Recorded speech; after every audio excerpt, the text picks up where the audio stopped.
Hello everyone again. I mean the second time for those whom I said hello before.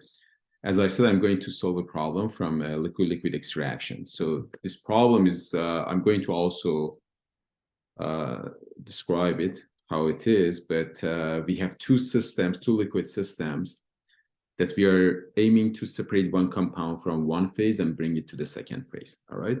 So just to read the question. It says we have a partially miscible ternary system. So whenever we say partially miscible ternary system, that means we need to use those triangle phase diagram because there are two regions, the miscible regions and immiscible region. And ideally, we need two immiscible region to be able to do the separation. Otherwise, there are no two phases that we can move one compound from one phase to another one. Therefore, we have three compounds. One is pyridine. So let me see if I can write down here. Yeah, one is pyridine. That is our solute. So the pyridine is the one that is going to move from one phase to another one. Our diluent is water. So pyridine is dissolving water. And we want to remove it using chlorobenzene. All right, so chlorobenzene is our solvent. So this is our ternary system. And equilibrium data are given. So you have a table. I'm not going to mention all the data here, but you have it also in your textbook. So you have 4 columns actually. So just to separate two phases. One here we have weight fraction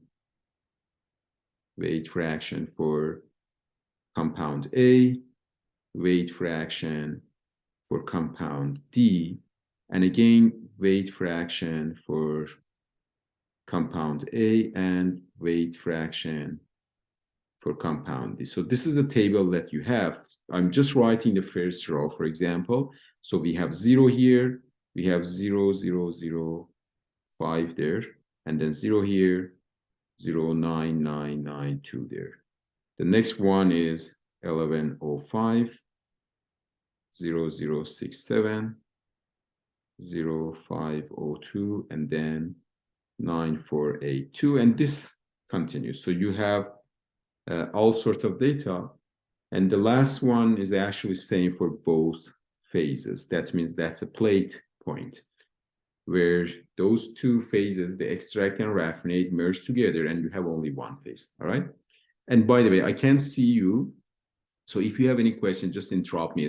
Just unmute yourself and ask your question. Otherwise, I will not notice actually if you leave any in the chat, any note. So the last one is 0.49, 132, and the same thing, 49.130. So whenever you see these two are same, that means you reach the plate point. All right. So one of these two, I mean, I have same thing, weight fraction for A here, weight fraction for A here, weight fraction for D here, and weight fraction for D here. But these are two phases. Therefore, one of them is called raffinate phase. The other one is the extract phase. But how you can know it, the raffinate phase has less solvent, has more diluent. The extract phase has more solvent and less diluent. All right. But the compound A can be anything from 0 to like a very large number. So obviously, this side that you have less raffinate, you see the less diluent is our raffinate phase. So here we have, let me change the color. I hope I can quickly get it. How to change the color? No, this was blue already. So this is our extract phase, and this is our raffinate phase. For the extract phase, we were using Y. So this is YA, this is YD. This for the raffinate, we were using X. So this is XA, and this is XD. And you can plot this, all right, and then obtain the equilibrium curve. So when you're plotting that, as I said, you just need to use XA, XD, YA, YD to obtain those points. So first of all, what you start with is having the triangle that you want. And then it goes from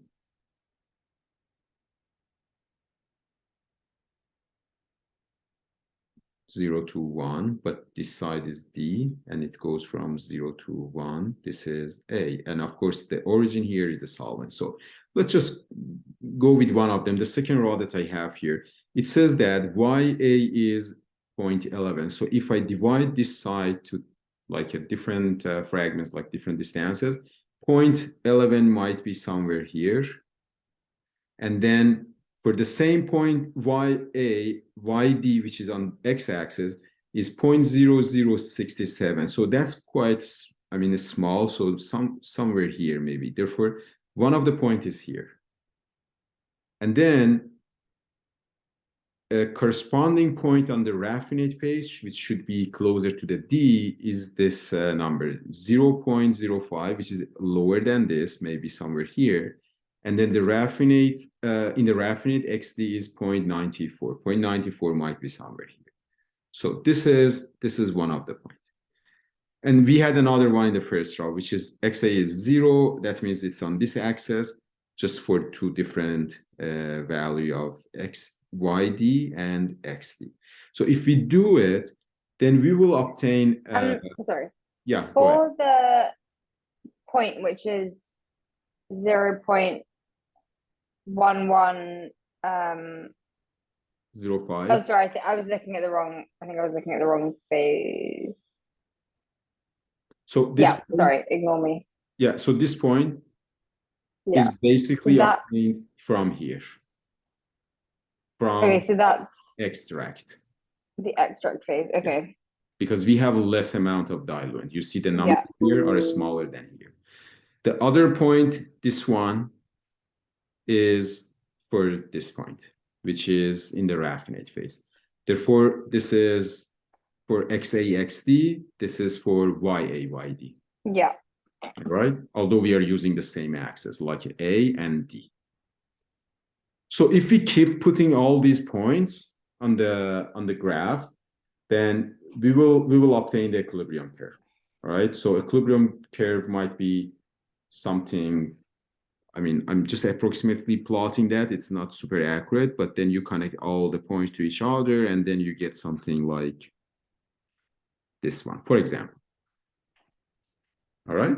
So we have the points. We have also kind of the tie lines. You know, if you connect this point to the corresponding point in the raffinate, you already obtained the tie line for that one. All right. So that's the first step that we do. And I told you that before. You can at the same time draw a kind of a graph on the right side for XA and YA. So ignore even D, and then use also the bisectional line. Let's say this is the bisectional line, and then plot the YA versus XA. In this particular case, what you will obtain is something like this. And whenever we have YA versus XA crossing the bisectional line, that means that orientation of the tie line will change. If here it was tilted in this direction, like let's say in this direction, the Y was larger than X, at some point it becomes horizontal. That means YA is similar to the XA. That's why we hit the point here. And after that, since it goes under the bisectional line, that means the orientation has changed. So it becomes like this. You see it? And vice versa. If you had something like going for under the bisectional line, coming to the above the bisectional line, the orientations of the tie lines was a little bit different. But anyway, everything can happen. You may have different kind of shapes for the tie lines and also for this Y versus XA. It doesn't really matter. You just need to know what are those tie lines. That's the first step. But let's see what's the problem. So how can I need to create a new page.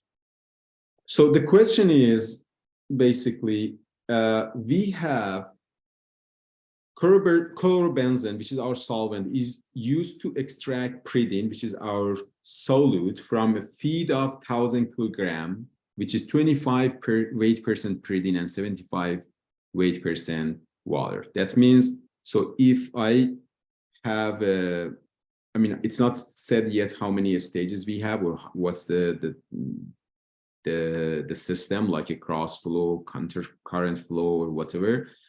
But we have a feed, which is, let's say this is the feed, which is 1,000 kilogram per hour. All right. And then it contains XA of 0.25 or 25% for the pyridine, and the rest, which is water, is 0.75. That automatically tells us that XS is 0 because they sum up to 100%. So if you see that they don't sum up to the 100%, it's not a surprise. So you know that, okay, the remaining is just as the solvent, but here is 0. So this is the feed that we are going to extract the pyridine 25% using a solvent. That our solvent is chlorobenzene. So there are two scenarios here. In part A, we have a single mixer settler. So there's only one unit. So this is unit 1 that we have. We are going to use the solvent here to get the raffinate and extract. So solvent is there. The flow rate of the solvent is given. It's 500 kilogram per hour. All right. And what is asked us is find the extract and raffinate flow rate. So what is raffinate? What is extract flow rate? And weight fractions. When we say the weight fractions here in the raffinate, we need to say what is XA, what is XD, and of course XS, but it's obviously 1 minus those two.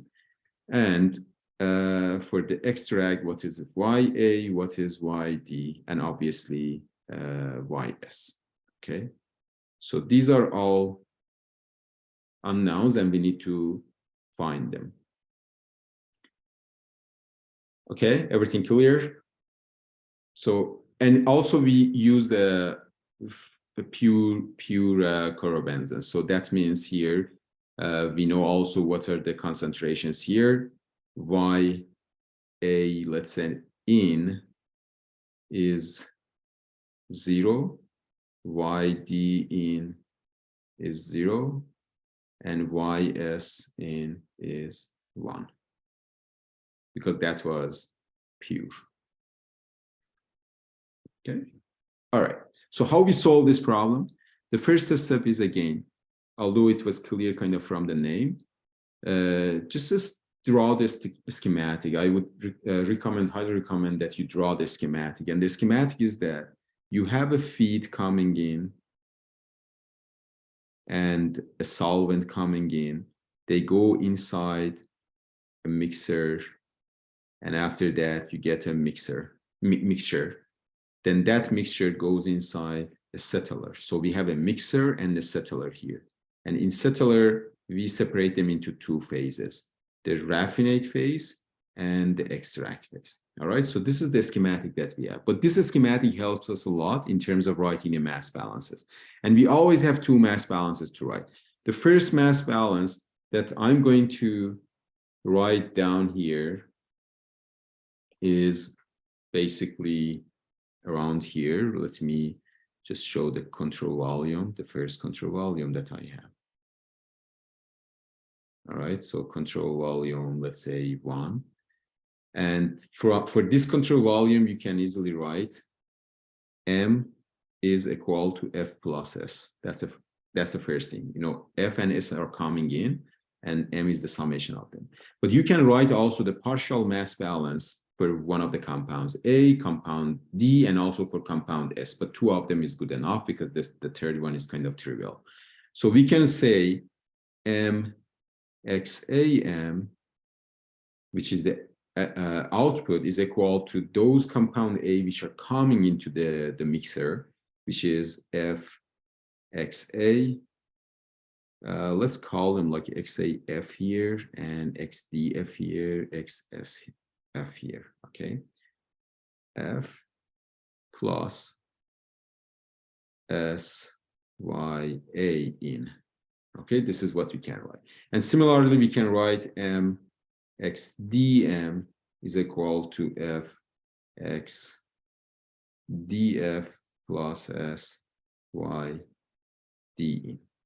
So in this case, it's very simple because YA in and YD in are both 0. So you can even ignore them. Therefore, XAM and XDM is obtained based on F XAF divided by M. And for the M, we know the value. So this is 1000 for the F coming in plus 500 for the solvent coming in, which overall is 1500 kilogram per hour. So if you do that, if you put that into the equation, after doing the math, you get, first of all, M is 1500 kilogram per hour, but XAM will be obtained as, so F was 1000, XAF was 0.25. I'm just writing for the sake of just to know why we ignored that. Solvent was 500 multiplied by 0% divided by 1500. If you do it, what you get is 0.67. So you have XAM. Similarly, you can do the calculation for XDM and obtain 1000 multiplied by 75. The rest is 0, or let's say 500 multiplied by 0 divided by 1500, which gives us 0.5. Okay, so that's a first step. Coming back to the plot, this is very important. We always need to work in that plot. So let me just have that plot in a new page and then just draw it quite big.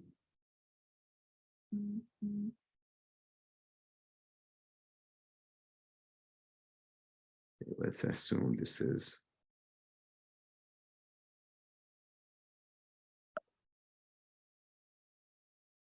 so A, D, and S here. So I have to just mute my cell phone.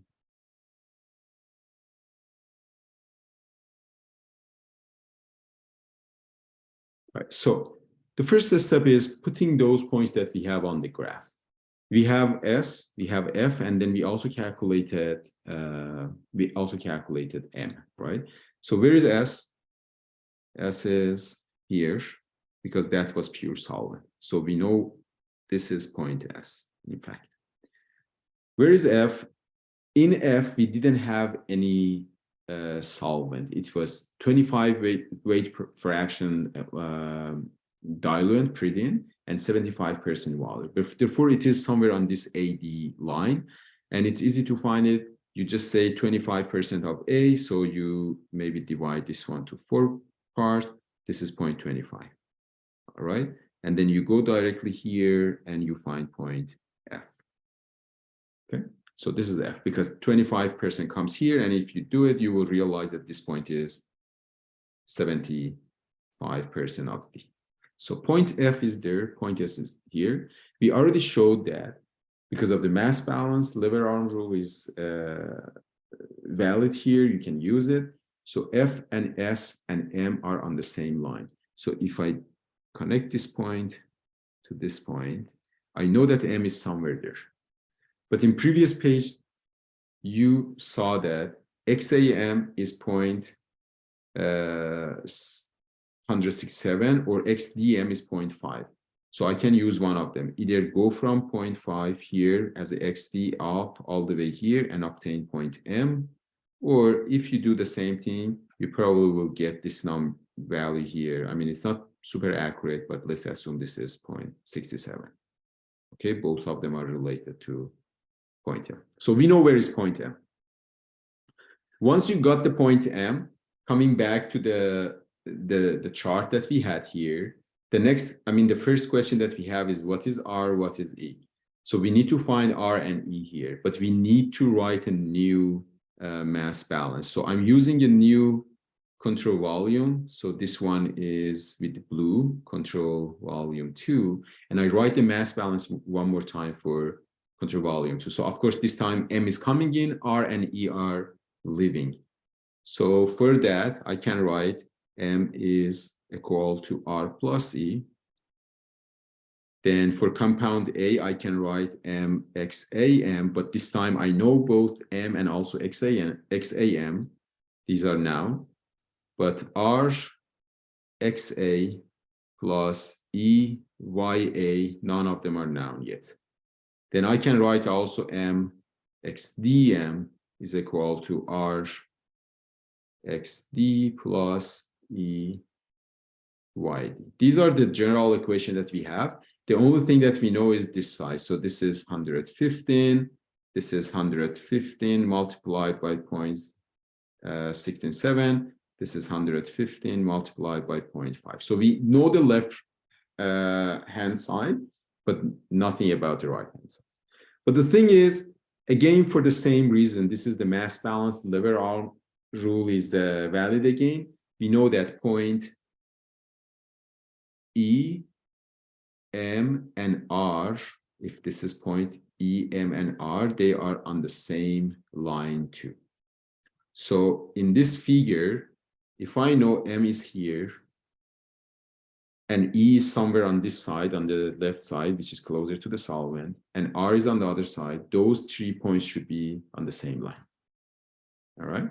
So, but we have also another information, and that is R and E are at equilibrium. When it's at equilibrium, that means the line RME is a tie line. So then my job would be just finding the tie line that passes through the point M, which is not really difficult. If I already know a couple of the tie lines, especially when you plot in Excel, you can connect those data points. So those data points that we had in page 1 here. So this is one point, this is another point. If you connect them to each other, you get one tie line, and then the next tie line, and then the next tie line. So if we have a couple of these tie lines, and I know that, okay, my point M is here, for example, then I know that the tie line might be something in between these two tie lines, and approximately I can find it. This is one way. Another way is, let's say you don't have those guidelines, those guiding tie lines. So, but rather here, you just have the plot. Let me change the color again. So you have the plot for XA and YA, which is helping you to find the tie lines. So let's assume, I mean, this is not super accurate, but let's assume this is the equilibrium curve, for example. All right. So we are going to use this. I'm going to tell you how we can use this graph in the right side to find the tie line passing through the point M. And if we do it, then the position for the E and R will be specified. Then you can get all the mole fractions, weight fractions. And once you have the weight fractions, you can use these equations, because XA, YA, XD, YD will be known. So you can solve these two equations, two unknowns, and obtain R and E. And that's what we want. But how we can use it? So the first thing is we need to guess one point on the right side, let's say raffinate. And then use that point to draw the tie line and see if that tie line is passing through M or not. If not, then move the position for the point.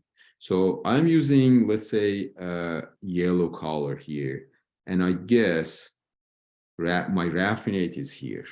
It's just an initial guess. So what you do, since it's a raffinate, the mole fraction that I see, weight fraction that I see for the A here is XA, not the YA.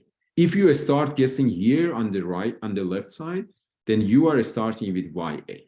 That the procedure would be different. But since I'm starting here, I would move from here all the way to the bisectional line. And the reason that I'm going to the bisectional line, because I know that this height here is same as this height here, which is XA in the raffinate.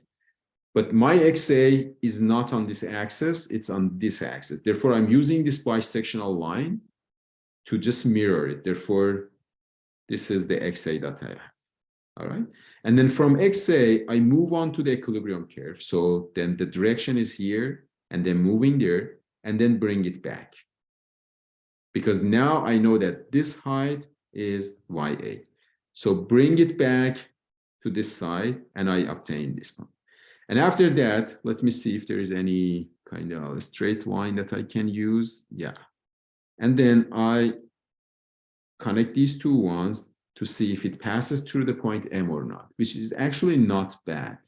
Maybe not perfectly passing through the point M, but it's very close. So if you want to be more accurate, again, you guess a new thing. So but my guess would be a little bit at lower position because it was the high line was above the point M. So this time, let's say I'm using the color green one. So I start from here. And after that, I go all the way to almost the same position, actually. Okay, and then the new one.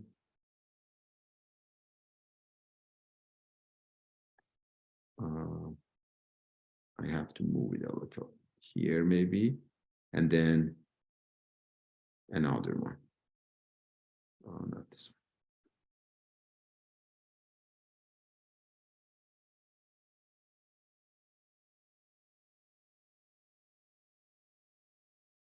one. Again, these are not super accurate, but let's assume it is. And then connect this point to this point to see if it passes through M or not. So this time it seems it's a little bit better. All right. So once we got it, let's say the green one is better, yes, and it's easy on the if you use a ruler on the paper, it's really easy. You do it like a few times and then you get it. So once we got it, then we say this point. We say this point. Let me. This point is your raffinate, so you can read both X and Y, X and XA and XD, and this point is your extract. All right. So in this case, if you read it from the graph, you will obtain that XA in the raffinate phase, of course, is around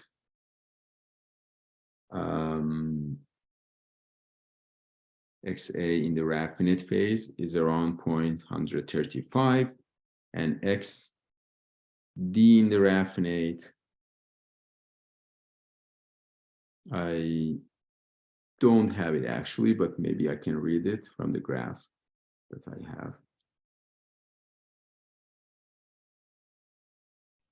Is it like 0.89? Something around it, exactly.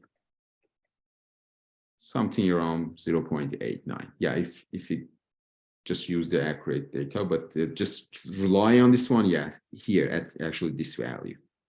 Okay. And the same thing for YA and YA and YD. So you can get YA in the extract, something around maybe a little bit higher than what we had. So it's 0.21, but YDE is much smaller. So you can have something maybe around 0.1, 0.2. So it is here. So let's assume it's 0.1. Okay, for example.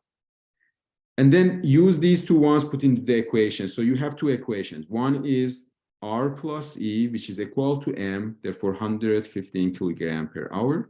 The other one is R XAR, which is multiplied by 0.135 plus E multiplied by YAE, which is 0.21, is M multiplied by XAM, which is 1500 multiplied by 167. So now you see you have two unknowns, R and E, and two equations. You don't even need to use the equation for the D. This is good enough. And if you solve it, you get both R and E. So R become 866.7 kilogram per hour here, and E becomes 633.3 kilogram per hour. All right. Any question so far?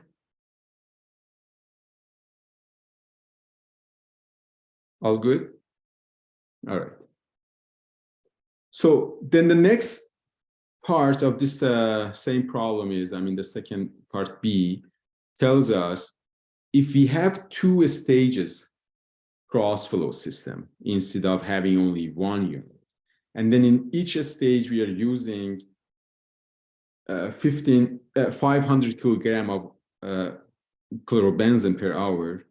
So, and the raffinate from the first stage is sent to the second stage, what would be the final product that we have?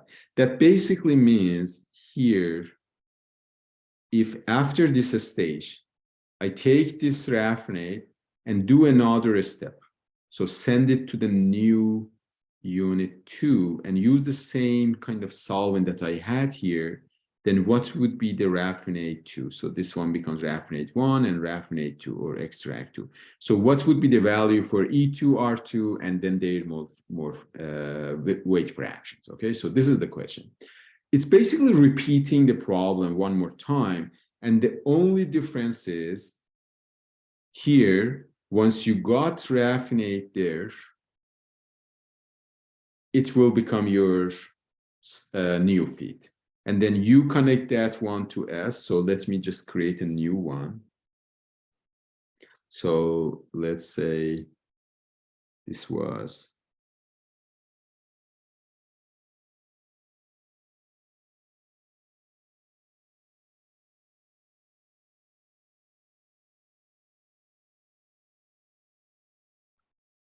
so our first point shown by blue. So this was the original S, and then this is, let's say, feed. We connected them, and then we got M somewhere here. So let's call it M1. And then from M1, we obtained the yellow or maybe the orange tie line, which was here.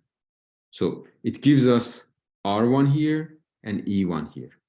Now I'm going to send, so this is the system now. You have feed coming in unit 1, you have solvent, you have E1, and then R1. But then R1 is going to be sent into the second unit. So you have a solvent. In this case, both solvents are same, the same purities, even same flow rate, but it may be different, can be different. I mean, in the exam or in your different questions, you may have different types of the solvent.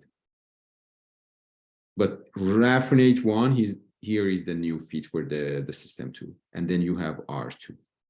Okay, so therefore this R2 is a new feed, and solvent, the same position because it's pure, is the new kind of lever arm that we have. So I'm using different color. Let's say I'm using green one here. I just need to connect this point R1 to S. The same procedure. You now know what is R, what's the flow rate, what's the position. Therefore, you can do the calculation and obtain point M2. Let's say I obtain point M2 somewhere here. Okay. And then once you have M2, again, you look for a new tie line passing through the M2. Easily, you can do the same thing. Let's say the new tie line is this pink one, and it passes through the M2. So you get E2 here and R2 here.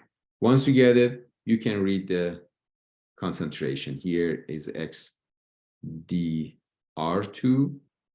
Here it is XA R2. And you can do the same thing for the E2, YA E2 and YD E2.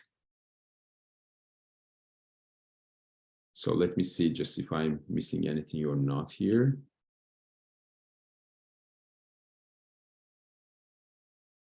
Yeah, that's it, basically. So the point was, again, as I said, use the curve next to the y versus x curve next to this triangle phase diagram. And once you have it, obtaining the tie line is quite easy. The only thing that you need to be careful is if you are going to start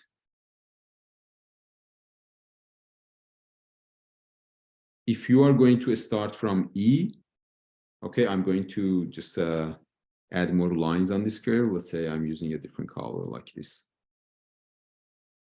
brown one. So if you're going to start from R, it's easy. You go on the bisectional and then go up and then come back here.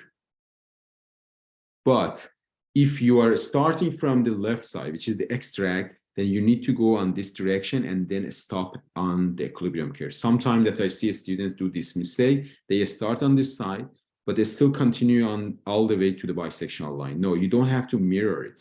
You don't need to read this. I mean, you don't have to find the equivalent for this height on this line, because this is X, this is Y. If you started on the E side, on the left side, which is the solvent side, extract side, it's already Y. So you don't have, so this height is equivalent to this height. And again, one more time, be careful. We can only use this, I mean, this kind of tracking and plotting, finding the point, only and if only the scales here is same as here. They should be just side by side, the same scale, and that's when we can use it. Otherwise, it's impossible. So this is basically the problem I wanted to solve for you. Quite easy, quite a straightforward. Few things that I guess it's worth it to mention here, and I mean the ways that we can make the problem a bit more complicated is, let's assume in this problem, the first one. Okay, let me just draw a new one. In the first one, we know what's the feed, even the flow rate. That is reasonable. We always need to know what's the feed flow rate. So the feed point is quite clear.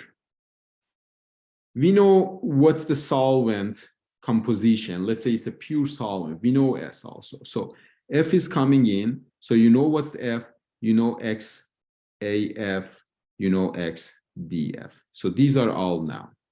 Unit 1. You know the solvent, and you know what is YA in the solvent, YD in the solvent. So these are noun, but the flow rate of the solvent is unknown. You don't know what's the flow rate of the solvent.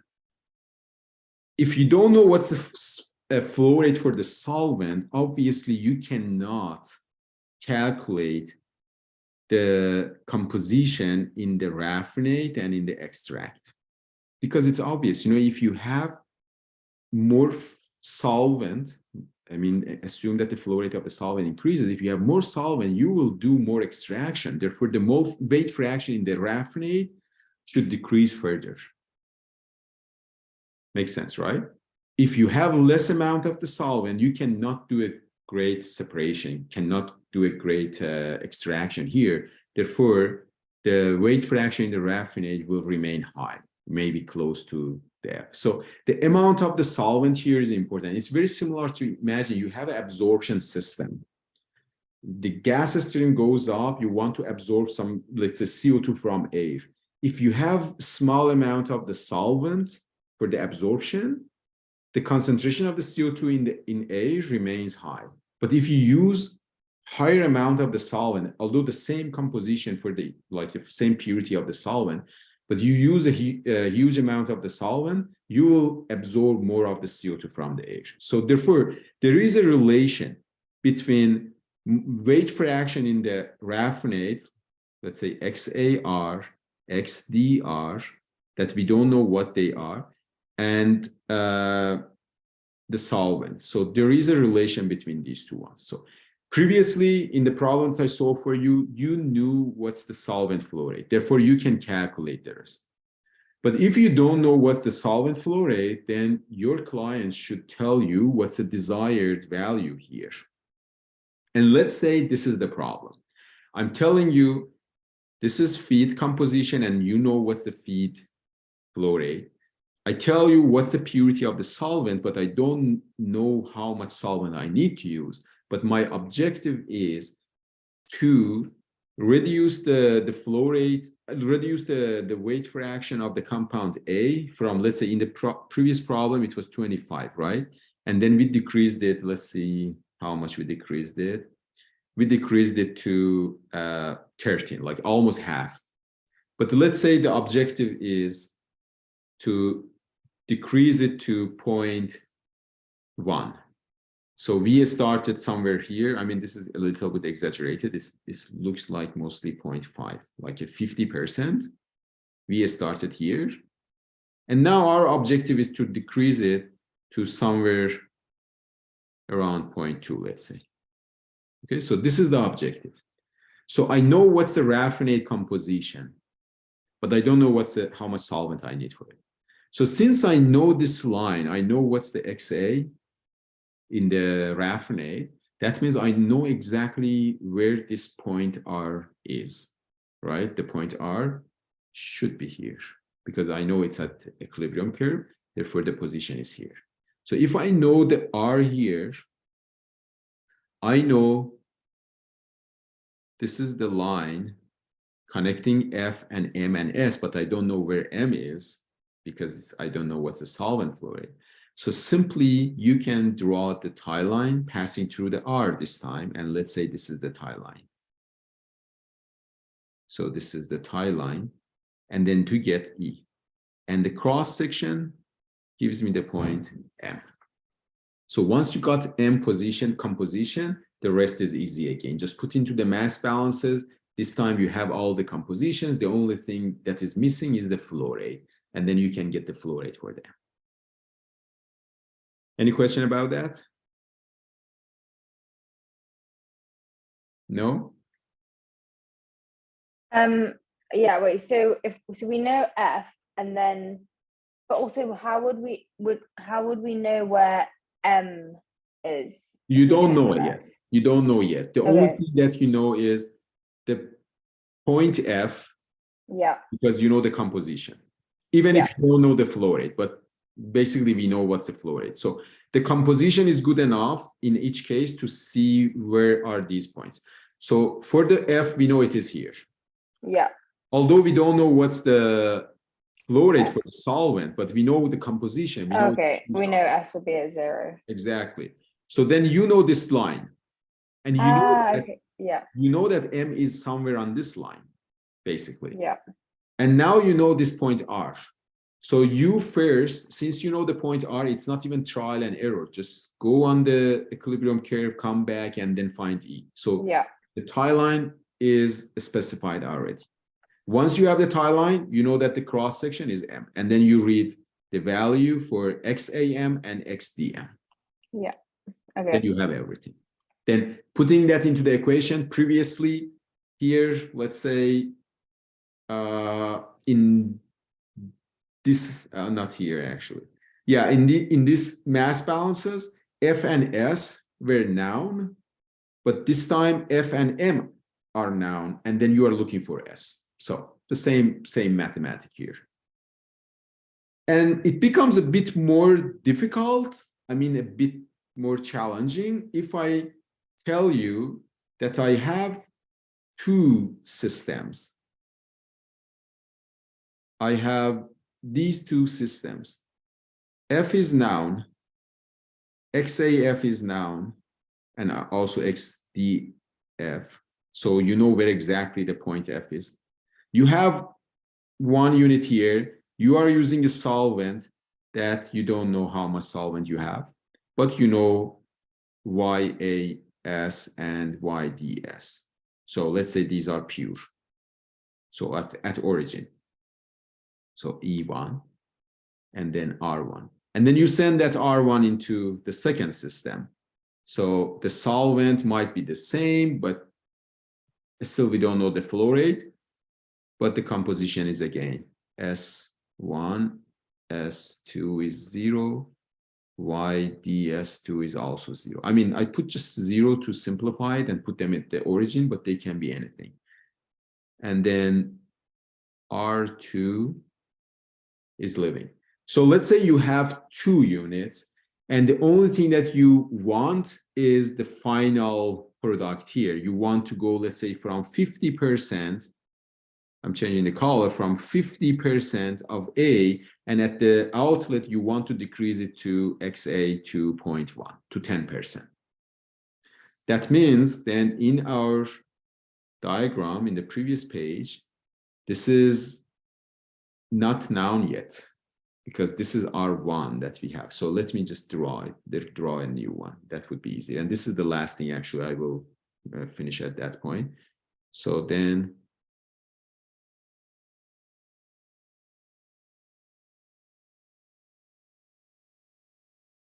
so basically that means we have point F here. We know where it is. We know both solvents are here. So this is the first line. We know M is somewhere around that. And again, always think about the lever arm. You know, having more solvent, that means we will be closer to the solvent. I mean, the M will be closer to solvent. Having less solvent flow rate, the M will be closer to the F. Okay, so you can think about that. That's again lever arm rule. But we don't know where is point R1 because you had 2 systems. This is R1, this is R2. We don't know where is R2. We know where is R2, but we don't know where is R1. So this one is kind of known, but this one doesn't know where it is. So let's say this is my R2. And R1, again, is on this curve, on this part, but I don't know where it is exactly. So what we can do, we can say from R2 and E2 here, I can draw the tie line. Let's say I draw this orange tie line. This is E2. And I know that there is one M1 for this system, M2 for this system. M1 is on this line, M2 is on this line, but I don't know exactly where because I have no idea about the solvent's flow rate. So that is then kind of trial and error. You need to guess something. Let's say something for M. I would go start either with M1 or M2. It's really up to you. It's there's no kind of preference here. Let's just start with M1. If I guess M1 somewhere here, this is just a guess. So you can find the tie line passing through the M1, and then this becomes R1, and this becomes E1. But and then, have you obtained that tie line by just drawing it parallel? I mean, it just happened to be parallel. It doesn't mean to be really parallel. So you have M1, yeah, just same as what we did here. Actually, here, you can obtain the tie line passing through the M. So if you try and error, you can find okay. All right, so then here, so the same approach, you can find the tie line passing through the M1. But M1 itself is just a guess because we don't know where it is exactly. So you guess M1, you find the tie line passing through that, then you get R1. But then we know that R1 if we connect R1 to S, M2 is somewhere on it, but M2 is on this intersection of R2 and E2. So this needs to be M2 if we specify. But then there is a relation. I mean, from that M2, if you get it, then you can get all the compositions you put into the mass balance to see if it makes sense or not. If your guess was okay, then everything should be consistent. If your guess was not correct, then you will see some contradiction, okay? I know it's not super clear because I can't really explain it further because there are no numbers here, but the procedure again, You have F, you have S, you have the final value that you want. You want to know how much solvent you need to use. If you guess M1 here, so I'm writing down the procedure. I guess it would be more clear. So you guess M1. If you guess M1, what you get? The value for the solvent. You agree? Because you know the position, just put into the mass balance around the first column, first unit, you get the value for this. So this is one point. From guessing M, you can also obtain R1 and E1 through the tie line. Tie line passing through the M gives us the R1 and E1.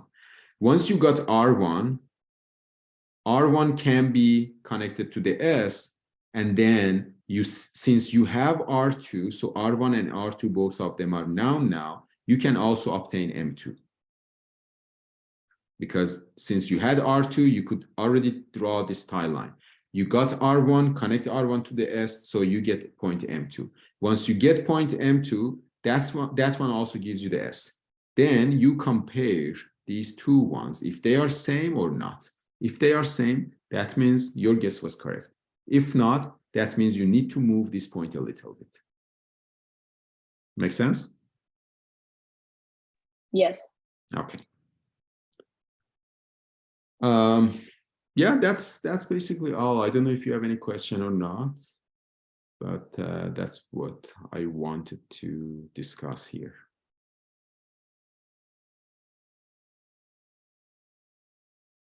I stop sharing to see if there's any question from the audience. Okay, so I stop recording, but I remain available for a few more minutes if you have any question. And this one will be posted on, I guess, my courses or YouTube somewhere. I will put it. Thank you.